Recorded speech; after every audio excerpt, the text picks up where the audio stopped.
Hi everyone, it's Derek from the iReady podcast here, doing things a wee bit differently this time for the Kilmarnock reaction because Dave and I are recording a podcast right after the game.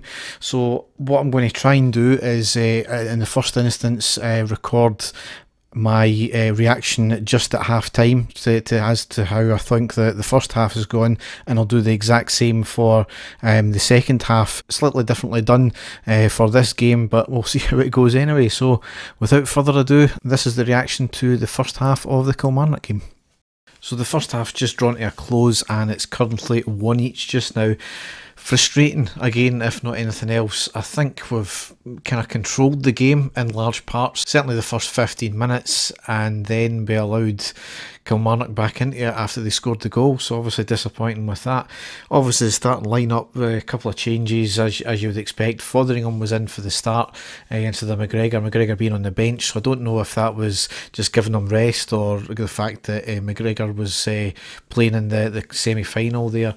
And Fotheringham normally plays the cup games, but I don't know, nonetheless it was just maybe rotation. A few other changes as well, as you would expect. One of the big changes was Sadiq was nowhere near the squad, and I think that was quite harsh on him, to be honest, because I felt he never had a bad game, he never had a great game against Aberdeen, but you know, certainly he done no more or no less than many of the other players in that team, so the writing's on the wall for him, isn't it?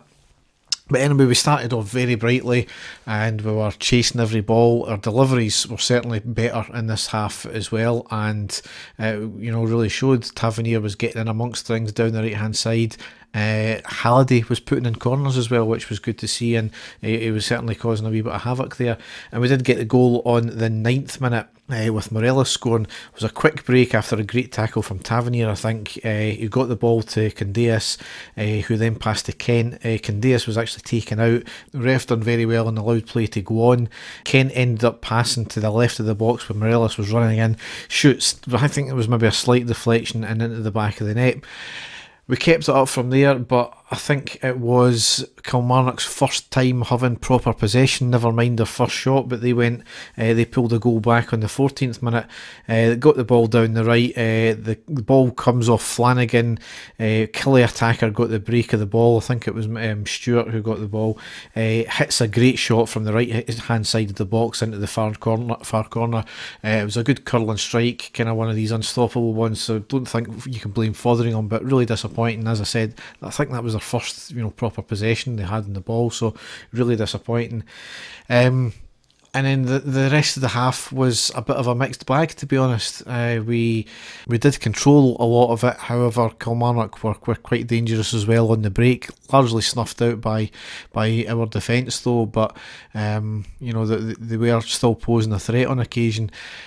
Our attacking play just seemed to completely drop off. I don't know if Kilmarnock got wise to what we were doing, or we just kind of we stopped with that intensity we had in the first 15 minutes, but certainly something changed within the dynamic, and Kilmarnock got a wee bit more of the grip of the game, and again, we're not creating enough in front of goal. We were having a lot of the possession, and we were doing better crossing this time, but you know, everything was getting snuffed out and we weren't getting any clear-cut chances, and we haven't put their keeper under any pressure, really. I think Tavernier had hit the top of the bar from a shot from the edge of the box, and I think Halliday had a kind of trundling, half-deflected shot, which, you know, I think the keeper made it a wee bit more dramatic to put out for the corner than it really needed to be, but disappointing up front again, and something needs to change, so we'll see what happens in the second half. So the full-time whistle's not long blown and it finished up 1 each. Really disappointing, really frustrating again. I just don't know what to say about that. I mean, certainly we made a change at half time, which was quite surprising considering a lot of the criticism the manager's been getting over the last few weeks about not making substitutions. We looked as if we were more up for it this half. I think they must have been told to shoot on sight, because we certainly had a lot more shots. The keeper did get put under a wee bit more pressure, but it was all from the kind of 18-yard line, and a lot of the power had been taken out the shots by the time it reached the keeper, and they were right at the keeper a lot of the time. So I don't know what else to say about that, really, to be honest. Well, Dave and I will obviously talk about it more in the flagship pods we're just about to record, but disappointing. We dominated the second half. Fotheringham only had one thing to do in the whole half, which was from a mistake from Worrell at the touchline near the dugouts, and they made a mistake. The attacker got in and go, and Fotheringham stood tall and closed the gap and put it out for a corner. But really, that's the only thing Kilmarnock done. We dominated the second half, and we never capitalised on it. Kilmarnock shut up shop. They played a very tight defensive game, and we just couldn't unlock it. And this is unfortunately becoming a feature time and time again. It's not just under this management. It's been under the past 3 managers as well that we've not been able to unlock a defence that really sit back and defend well, and it's not good enough for our standards. Absolutely. Some of the players I don't think really got the message about needing to try a lot harder, because I think there was a good few players tonight that were found wanting. There was a few players that did step up. I felt Halliday's performance was pretty good. I mean, he was asked to go into, I think it was left back to cover Flanagan in the second half, so he was a wee bit quieter, but certainly his deliveries were good.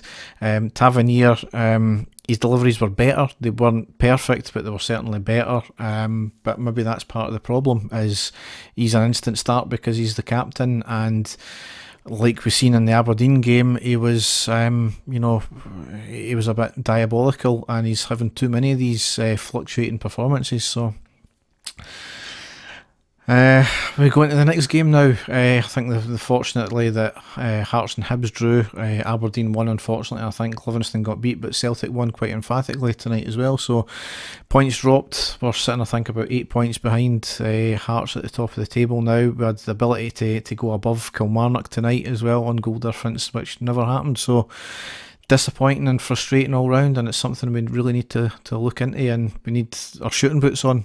Simple as. We're creating the chances up until the final third and then not doing it. So into the next game now, obviously against St Mirren. I think that's on Saturday at 12:30. So Dave and I are about to record our flagship pod now, so we'll discuss it more there. Thanks for listening. Bye.